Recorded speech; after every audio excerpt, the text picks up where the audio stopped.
Ready? Yes. Okay, so we're just gonna start in parasternal.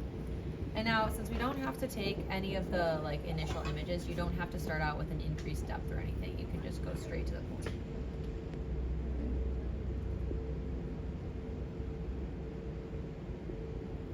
So it's gonna be first a cine picture just so you can scroll back and measure on it. But then you'll freeze and you'll scroll back to end diastole and then go into your calc package, and we're going to start out with Tycholz, which is really all right here. You just start out with your IVS and diastole. Is that in dimensions? Yeah, it should be in calc, and then it is under the dimensions tab, which is kind of the one that it auto populates us. Dimensions tab. And then you're going to start out by measuring the interventricular septum.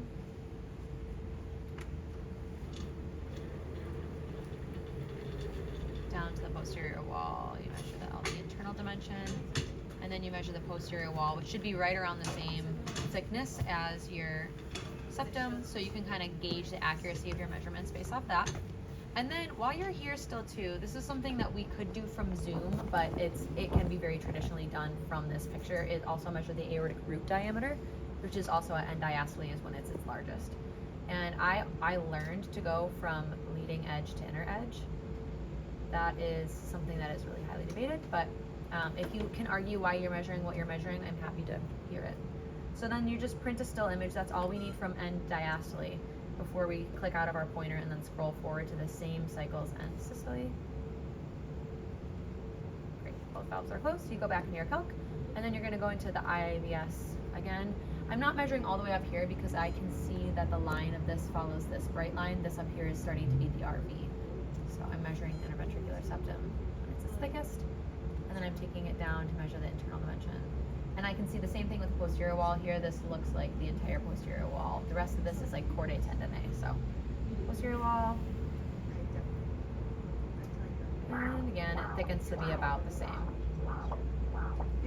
And then you go back to calc, and you will measure your left atrial dimension from end systole 2 because it's its largest. And again, leading edge to inner edge. And we'll measure the atria diameter in both.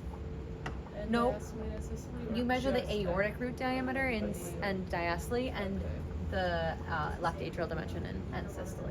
Yeah. Okay, then that's just another still image, and then we are moving right along. So from here, you're going to go back to 2D, and now you're going to zoom in on your LVOT and your aorta. Nice. I love it. I'm going to take a moving image and then freeze it, and then just scroll back to mid excursion, mid systole. I would move my zoom box down a little bit more, but I can measure everything from here. Calc, and then this is going to be your LVOT diameter, so it's going to be right here to right here. And that's a frozen picture. And that's all you need from there. And that's mid systole again, so that's when the leaflets are open up all the way. So then you'll go back to 2D, and now you're going to go to your inflow tract view. So you're going to point your beam inferior, get your tricuspid valve open. And really, you don't have to take a moving picture or a color picture here. The only goal you need is continuous wave, because we're looking for pretending if there was any tricuspid regurgitation from this view. So looking for tricuspid regurgitation, we'd lift the baseline up. I'm going to turn the volume down. We'd lift the baseline up, and then we don't really mind about this information up here. We're looking more so below the baseline. Our scale appropriately would be like 200s, 300s, because tricuspid regurgitation is pretty high velocity. And you can turn up your gains just to show that you've tried to look for it really hard. Is that it right there, like that tiny little thing, or There's a like that right there? smidge Yeah, of a yeah. wisp, yeah, which we can put a measurement on there, a caliper on there, because we're looking for TR here, pretending that this would an actual envelope. And here, if you were to see TR, you would also put just a caliper as the peak. So that's all you need from this view. If you don't see anything, no need to measure, but you can just show that you would measure here. Okay, so we'll just go back to 2D. And now we're gonna go into the RV outflow tract view, so pass back through parasternal long, and then scan with your beam pointed superior, anterior. And it's looking really pretty. I'm gonna increase my TGCs here. Again, you don't really need a moving picture. We're just doing spectral Doppler here. So I'm gonna start out with pulse wave because it's what I have listed first. You're just gonna put your sample volume right before the valve opens, so you're in your RVOT. Sorry guys, I'm trying to. You're fine. Oh, you're fine. Where is it? That's mitral valve, right? It's Is it the mitral valve? Oh, No, that was the pulmonary. get wrecked. Well, where's the? I can't seem to find. So from here, you're gonna look for Okay. 3 clear waveforms that look really close together, the similar velocities. Make sure they're nice quality. Go into your calc package, and now you're gonna go into your pulmonic valve. And you should be able to find your RVOT. It's probably gonna be under this cardiac output, right? Because we're learning that for QPQS, we're actually measuring our cardiac output on our right side and our left side. You open up the drop-down menu, and then there's an RVOT VTI spot. There's also an RVOT diameter, because that's part of your calculation. Perfect. But here we're just tracing the VTI. I like to do one that's farther away from or not going to be abutted by this box that's going to populate. I like to do the middle one if the box is not an issue. You just start at the baseline, and then you trace your way down. Your trackball is going to be really annoying. But, oh my goodness, this one's sticky. You can actually take the trackball out like a mouse and clean it, like a computer mouse. So then you can see a really nice valve closure click here. That means you are like in a perfect spectral window. I'm gonna go out to the baseline because I'm so good. And then you can click and save it. And it gives you your VTI, it gives you your max and mean pressure gradient. Now you can just unfreeze, and if you're still in your same window, which I am, you can click update and then just go ahead and switch over to continuous wave because you're gonna stay in the same spot and you're gonna do the same stuff with continuous wave. Now I have to adjust my scale a lot because this is super, super small. I'm gonna make this really big. I'm also gonna turn down my gain quite a bit. Maybe I can change my wall filter because it's quite high. Oh yeah, that's super pretty. So then get 3 on the screen. You're gonna go back into your calc package, and it should be still under the same pulmonic valve. You'll do pulmonic valve VTI now because you're going through the whole valve. Same thing, trace from the baseline, trace your entire envelope, your entire signal, whatever you wanna call this, but this is velocity. And then again, frozen picture. And then you're done. So now we're gonna actually move the indicator for the first time. We're gonna go to short axis. So we're gonna start out at the aortic valve level. We're actually gonna stay at the aortic valve level for all of this stuff. So now we're gonna do just the same on the tricuspid valve that we did earlier. I'm helpless, I can't help but like adjust my 2D image even though I know I don't need to. You're gonna go continuous wave through the tricuspid valve again to look for TR. I'm gonna have to change my scale back because now it's really small and now I'm cutting off my signal. So I want my scale for TR to be back up in the 300s because regurgitation would go at a high velocity. And I'll turn my gain up so I can see if I can see anything at all. And there's really not because we have all normal people in here, but if there were a teeny tiny whiff, that's also very normal. It's called physiologic tricuspid regurgitation. I'll just show this because I don't really have any signal to measure. Then I'll go back to 2D, and now I'm just gonna do the same thing on the pulmonic valve. I'm moving my sector because it's over here, and I might kind of tilt my image back into the center a little bit more so I could try to get it at 0 degrees. Did you already do color? I don't actually need to do color. I put it on the protocol, but I don't know why I did that. We don't really need color. Would you like us to do it, or do you want us to? You don't have to do it. If you do it, it's no Okay. problem. Okay. But color would just show you where that regurgitation is. So I guess I Okay. put it on there if you were like trying to look for it, but you definitely don't have to do it. Yeah, good question. So then for here, same thing. You're gonna go pulse wave, and it should be at the same settings. Pulse wave, scroll back. Now, in a very normal echo, you really only have to trace one VTI for each valve, Okay. usually. So you don't have to go back and trace this one again if you've already traced it once. I want you to show the picture, and then you can do the same thing for continuous wave. If you feel like tracing 2 VTIs of the same thing, you can go ahead and do that. The only time that we would really trace 2 VTIs of the same exact valve would be if it were pathological. So if we were looking at like stenosis, you would give 2 VTIs. For this, it's good enough to just show it and have traced 1. But now you have the option to trace this one if you're like, you know what, I think this one came in a little better. So moving along from parasternal, that's actually all you need to do. So I'm gonna go to apical. How are you doing so far? Chilling. Apical, here we come. Stephanie, do you want me to break this video up at all? You don't have to. Okay. I think we've had longer videos. All right, beautiful. So for here, the first thing we're actually gonna do is decrease our depth up in the LV. We don't have to take a picture to show that we're here. We're just gonna go for Simpsons pretty much right away. So for that, we will want a moving image.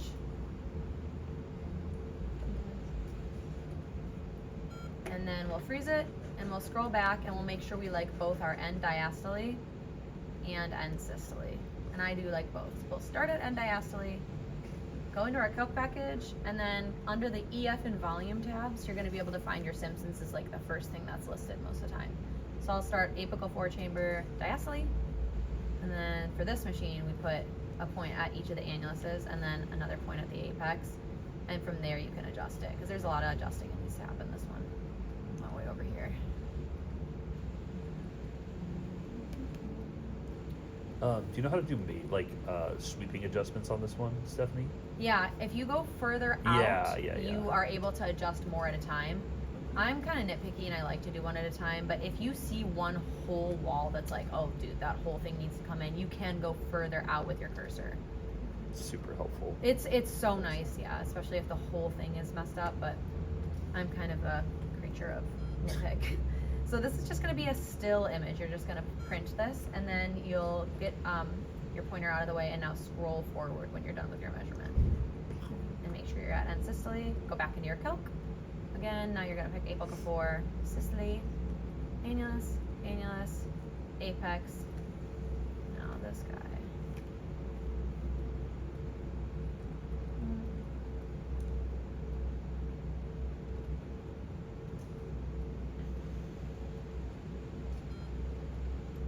Okay, I'm liking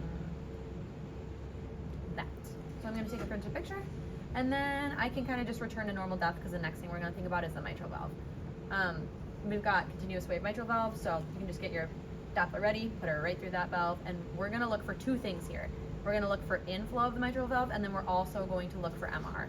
So we'll start with inflow, which means I have to shift the baseline down because we're looking at this waveform here, inflow. So here we're gonna trace the envelope.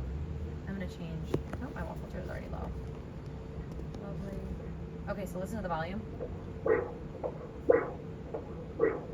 That's your EA. Yep. Oops. And I'll turn the volume back down because we don't need it. So I'm gonna freeze, and then scroll back, show 3 waveforms. I like these 3. I'm gonna trace the middle one. Calc, mitral valve, and it should be right here at the top for the Philips, mitral valve VTI. I'm gonna start at the baseline. Now, I know you're thinking, we don't really normally trace the E and A. You're right, you're thinking about pulse wave. So when we go into pulse wave, we're gonna be looking at diastolic function, and that's when we'll do the velocity peak at E and A. But for the inflow, this is like if we were looking at mitral stenosis. So this is how we would get our pressure half-time. This is how we would get the velocity time integral and the mean and mean and peak gradients for that. I'll just put a point at the baseline here, and then take a frozen picture. And that's our inflow of mitral valve. Now staying at the mitral valve, I'm gonna change my scale and my baseline, because now we're looking below the baseline to see if there's any MR, any mitral regurgitation. So in this case, the baseline should be all the way up the top, and the scale should be pretty high, because again, MR goes really fast.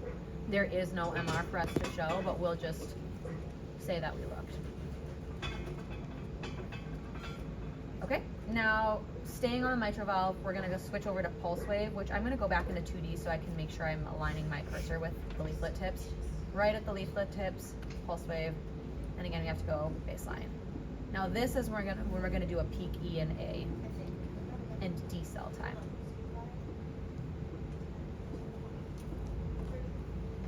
All right, wonderful.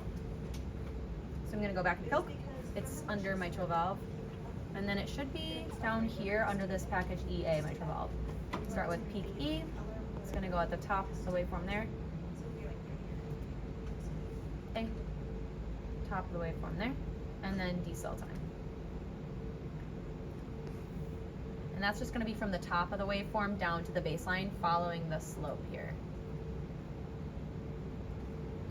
printed image. Okay, now going back to 2D, we're gonna hit tissue Doppler now. And this is gonna still be for the mitral valve. So go back into pulse wave, I'm gonna put it at the annulus. I'm gonna turn my gains way up because it's pretty quiet in there. Okay, amazing.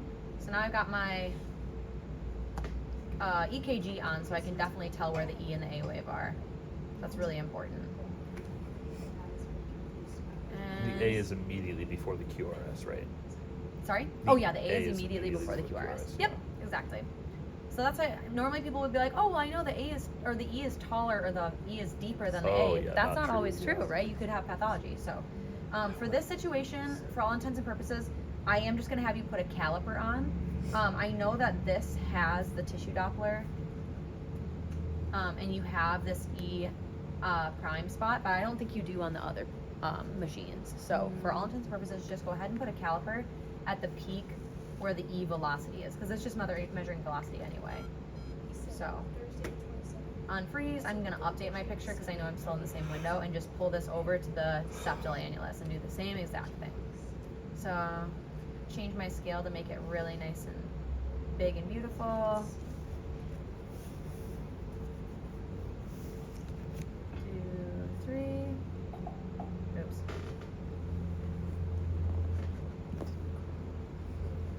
Okay, that third waveform is a little bit cut off, so pretend I didn't do that, but I'm going to pick this one and print. And then you also have for tissue Doppler of the mitral valve.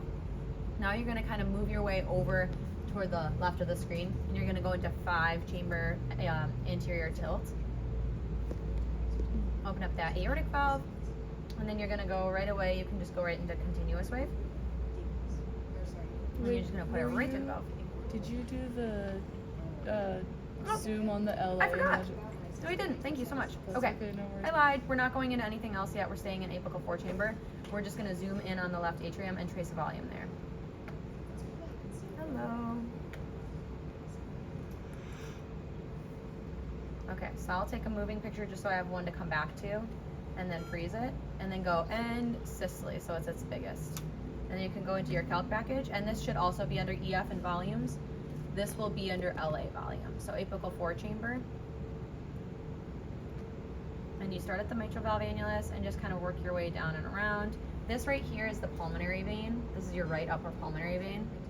So I'm not going to include that in my measurement. If you can differentiate it, definitely try to just only trace the LA. It can be kind of hard to tell what's pulmonary vein down there. Then you'll just bring it back up to the annulus, and then it'll require you to click one more time to then set the LA depth, the length. And you just bring it down to the apex following the scan line. And then you get, okay, now I move on to 5-chamber. So now you're gonna go continuous wave through the aortic valve. You can start with pulse or continuous wave, it doesn't matter the order. But again, you just change your scale, you really optimize your Doppler. All right, let's hear it.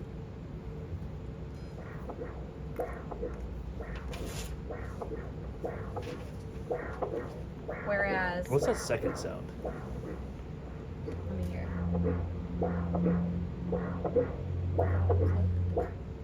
Is it? Second sound is, You think that's the mitral valve? Maybe it is in the I other don't direction. think Is it the click? so. Could be the click, could be, you're thinking this signal Yeah. here. This signal might be kind of picking up on like something pulmonic in the background, because the pulmonary valve is like right behind that. Yeah. Which I could get that. Let me see if I can switch over from between mitral and aortic. That's aortic. And that's mitral. You can see it above the baseline a little bit. That's aortic. Yeah, That's so maybe mitral. that second one. That's the is- second. That's just mitral background noise. Yeah.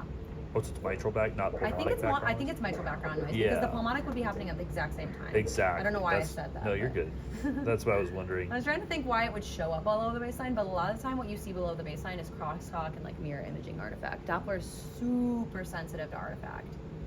Okay, so back to continuous wave, back to business. What you're only showing really is, your main goal is just to see inflow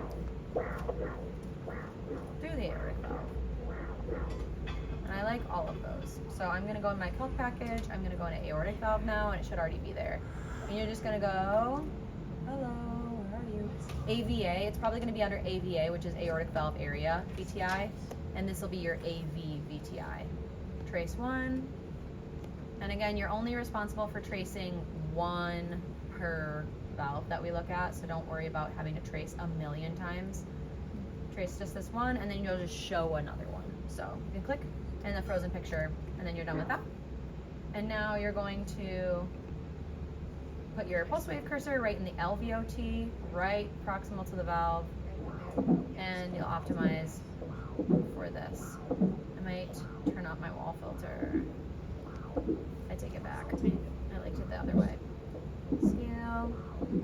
The valve click tells me I'm in a really good spot.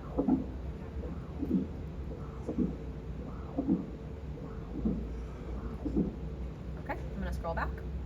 And then go back into Calc. It should be up here already because you've already clicked AVA, and the LVOT VTI will just be right underneath it. So now you're gonna do the same exact thing for the LVOT VTI.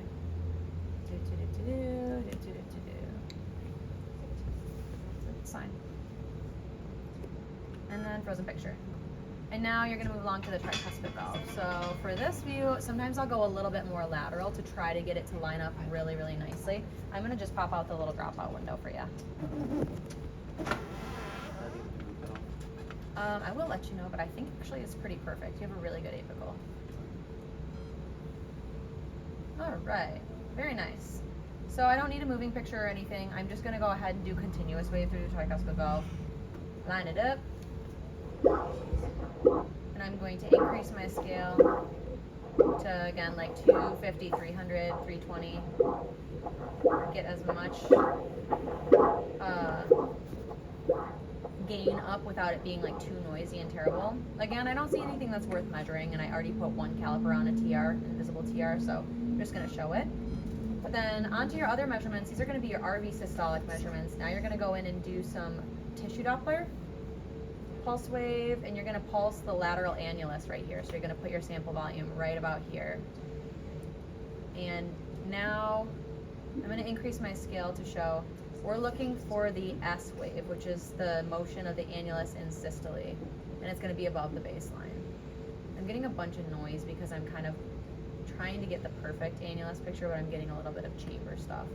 And the chamber stuff in the chamber moves a lot faster than the tissue does, so it cause some artifact. Let me just get this here.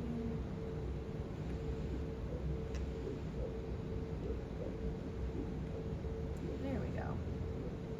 Okay, see how this one has a lot of fuzz? That's, I think, when breathing just kind of moved the picture into the chamber again.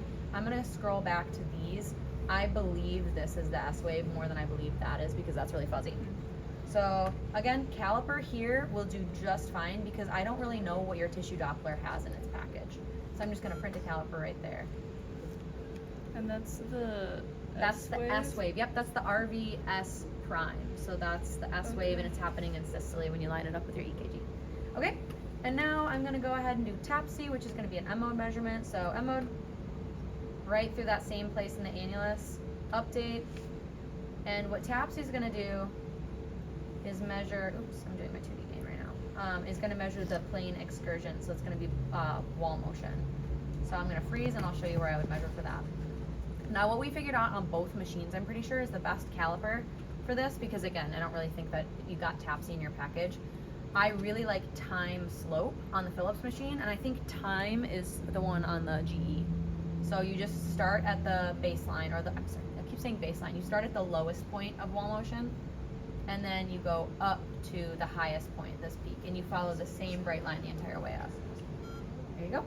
And then that's all for 4 chambers. So now you're gonna move on to 2 chamber.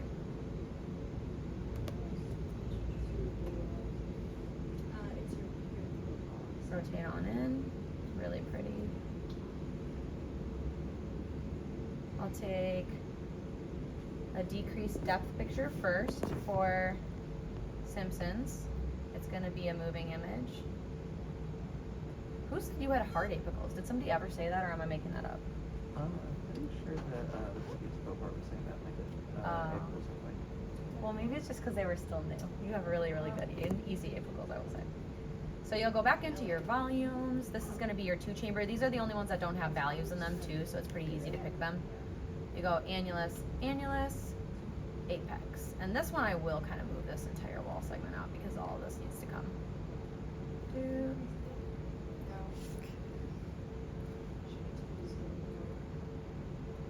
Alright, I like that. Frozen picture. Get your pointer out of the way. Scroll to systole. Calc. Annulus, annulus. Apex.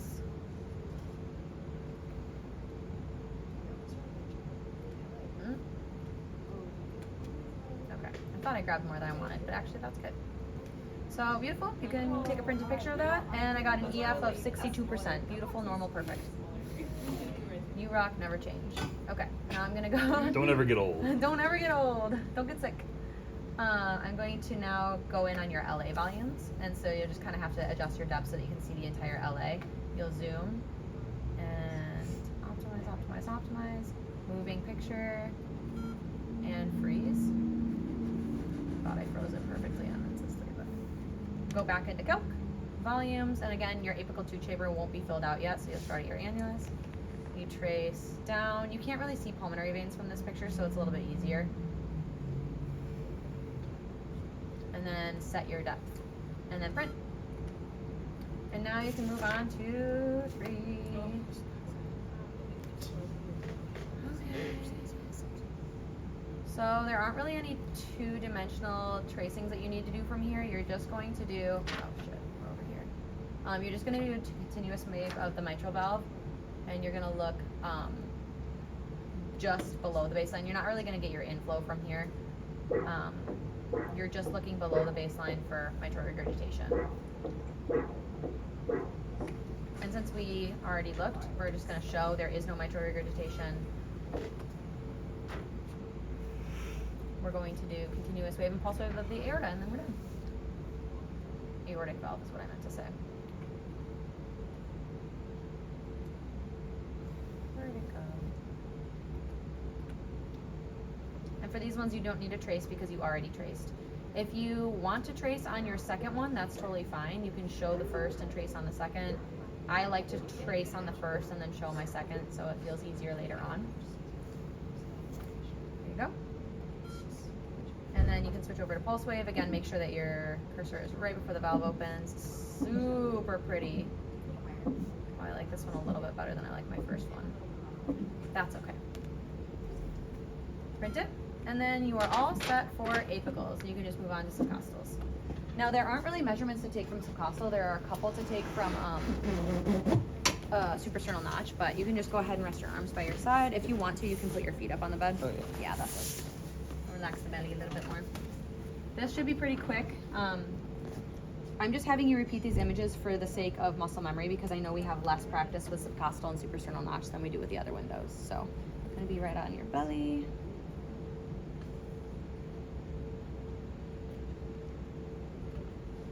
Got to give yourself more depth usually with subcostals because you're further away. Take a little breath in for me and hold it. Yeah, hold right about there. Okay, breathe. And then you're going to take your interatrial septum picture. So you're going to zoom in on your atrial septum. And I love color compare here. If you don't have it, that's no problem. I'm just going to show it with color compare because I think it's the best. So you're going to lower your scale. And then go over to the second page on color and click color compare. Take another little breath in. Hold your breath there. Moving picture. Okay, breathe. And then I'm going to change my scale back immediately so I don't forget. All right, now I'm going to rotate my probe into seeing the IVC. And I'm going to get a lot closer with my depth because I don't need all the information below. It's all extra cardiac. I'm just going to do a hard reset here. There we go. Okay, so I'll do a moving picture of the IVC. Doing that. I'm going to take it again because I didn't like it. Okay, now I'm going to go ahead with M mode and do my sniff.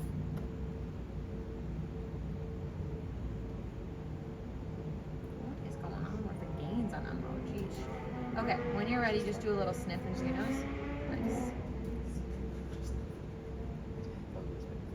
There we go. And you just have to print that picture. So now I'm gonna go to suprasternal notch. I'll have you just kind of lift your chin up a little, and you can keep your head pointed to the left because it actually helps the picture. Oh yeah, sure. Yeah, since you got two there. I was having a hard time. Nice. Okay, so now I'll be right at the notch of the neck. And you guys, I know you guys have some practice with this now, but you will realize this does not take a heavy touch at all. And your patients really appreciate when you don't press really hard because it's just kind of a sensitive spot. So you'll notice you don't have to press hard at all for your image to come in. And sometimes when you press hard, you like collapse the veins around the area and you like, your picture moves around anyway. So it actually behooves you to have a light touch. Small. Okay. So, and remember, it's not going to be a crystal clear image. On most adults, this is kind of just like that was good. yeah, I like that a lot better. I'm going to take a moving image. And then, were we looking at the, do I have you trying to look at the ascending? Yes, I do. So I'm going to see how well I can see the ascending. Sometimes, Oh, this is the one I was just struggling like with. This yeah, one. no, So it's like, totally. no. So this one, when you're looking at the descending is kind of your standard picture, you do have to go a little bit like off your imaging plane to get your ascending in. What I do with my beam, I go tail toward me and beam toward the left just a little bit. And sometimes you can't really see it that well with 2D. So I'll just put on color. Oh, I have color compare on already. I'll put color compare on to show what I'm looking for. And if you can see a little bit of red flow coming toward you, that's how you know what you're looking for. If you can't see it on someone, no big deal. It's actually pretty hard to get a picture of the ascending aorta. Just show that you tried. And then I'll put continuous wave there. That's my favorite picture, is an I tried picture for the doctor. And they understand. But I can see a little bit of spectral Doppler there. Would you ever try to do that upper rib space peristernal long to get the ascending aorta? Yeah, but you would, here, I'll show you what it looks like actually. What you would do, I can probably get his flat because it's really easy. So you can see a little bit of the ascending. I could jump up a rib space and then see a little bit more coming in up here, maybe, because sometimes when the rib spaces are tight, whoop, thought I just saw it. Maybe I should move a little bit slower. There you go. Oh, Oh, wow. yeah. Yeah. That's pretty normal. That's not dilated. Oh no, not at all. Yep. That's great. And then there's a little bit more. Yeah, and then you start to go into sternum. But yeah, so anyway, when you're in your notch, I've showed what I can show of the ascending. Your real more focus is going to be the descending, which is what you can see better anyway. So I just adjusted everything for my high peristernal window. So I'm going to go color. And I'm going to take off color compare. I don't think I really need it anymore. I'm going to increase my 2D gains because for some reason whenever I put color on, it just goes crazy. Super dark. And then I'll go continuous wave. And you can do, again, any order here. Continuous wave first or pulse wave first. I'll increase my scale and decrease my gains. Really pretty. Normal velocities are around like anywhere 120 is like smack dab textbook average for velocities going down the aorta. Print, and then I will take 2D. Remember, I'm going to put now my 2D cursor, my pulse wave cursor right at the isthmus, which is the place where the patent ductus arteriosus would be. If there was one, that's where the ductus arteriosus used to be, and it's right past that arch bend. And that's going to be the same adjustments. We're just going to make our scale appropriate. Turn down our gains a bit. I feel like you'd be that person. Lovely, and then that's everything. We could put peaks here. There's no velocity time integral really to trace necessarily, but we could put a peak there if we saw it was going fast. But that's all. Great. Thank Good you. job, guys. Okay, I'm gonna give you some paper. Thanks, Oh, Alex. I forgot to Thank hit you so much record. for volunteering.